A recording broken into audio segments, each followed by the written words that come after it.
नमस्कार दोस्तों हर साल होली के बाद चैत्र माह में विधि पूर्वक शीतला अष्टमी का व्रत किया जाता है। इस पर्व को बाशोड़ा के नाम से भी जाना जाता है।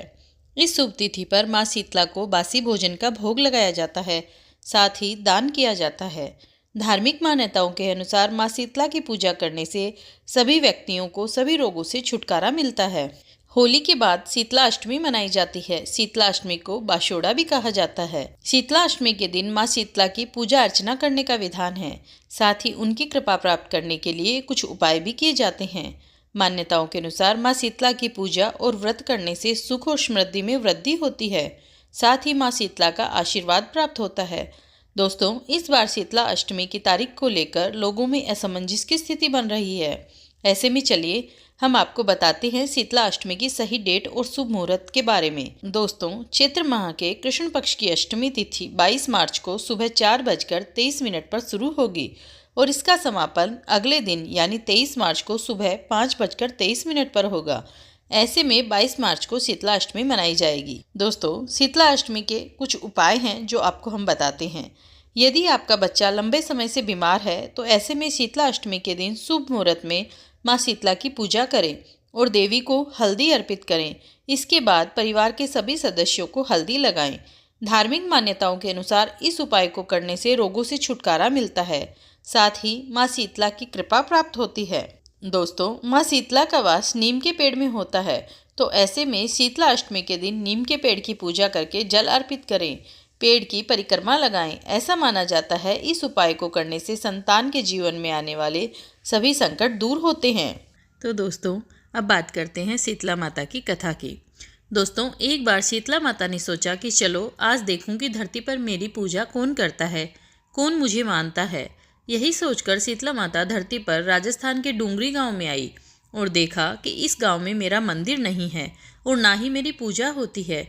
माता शीतला गांव की गलियों में घूम रही थी। तभी एक मकान के ऊपर से किसी ने चावल का उबला हुआ पानी यानी मांड नीचे फेंका। वह उबलता पानी शीतला माता के ऊपर गिरा, जिससे शीतला माता के शरीर में छाले पड़ गए। शीतला माता के पूरे शरीर में जलन होने लगी। शीतला माता गांव में इधर उधर भाग भाग के चिल्लाने लगी, अरे मैं जल गई, मेरा शरीर तप रहा है, जल रहा है, कोई मेरी सहायता करो। लेकिन उस गांव में किसी ने शीतला माता की सहायता नहीं की। वहीं अपने घर के बाहर एक कुम्हारिन महिला बैठी थी।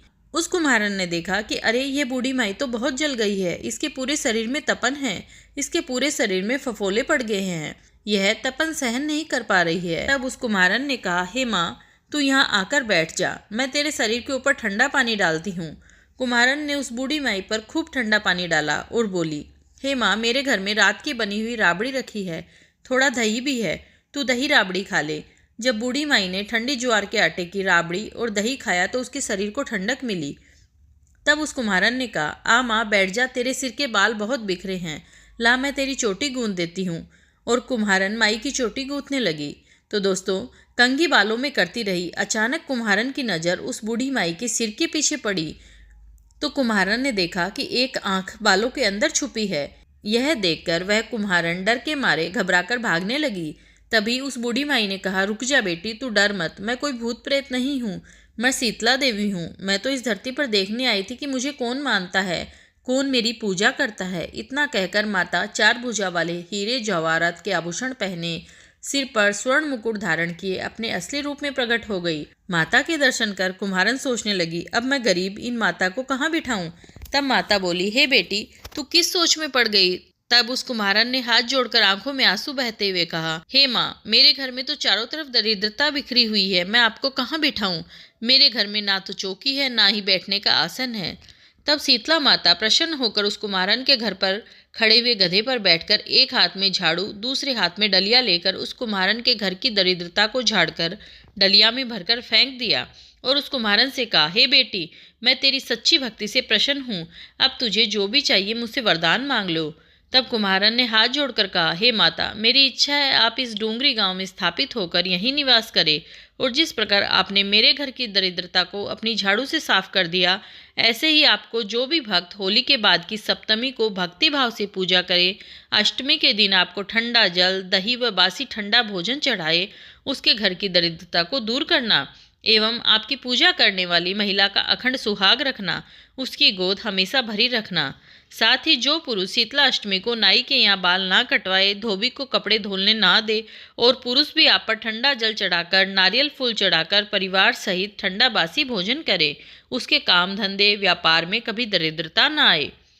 तब माता बोली, तथास्तु, हे बेटी, जो तूने वरदान मांगे हैं मैं सब तुझे देती हूँ और तुझे आशीर्वाद देती हूँ कि मेरी पूजा का मुख्य अधिकार इस धरती पर सिर्फ कुम्हार जाति का ही होगा।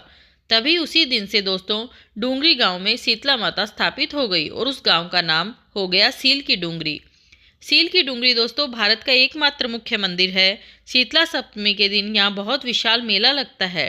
तो दोस्तों, कैसी लगी आज की हमारी ये जानकारी और ये कहानी? अगर वीडियो पसंद आई हो तो हमारे चैनल को लाइक कीजिएगा, शेयर कीजिएगा एंड सब्सक्राइब कीजिएगा।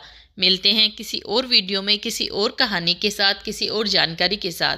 तब तक के लिए धन्यवाद दोस्तों।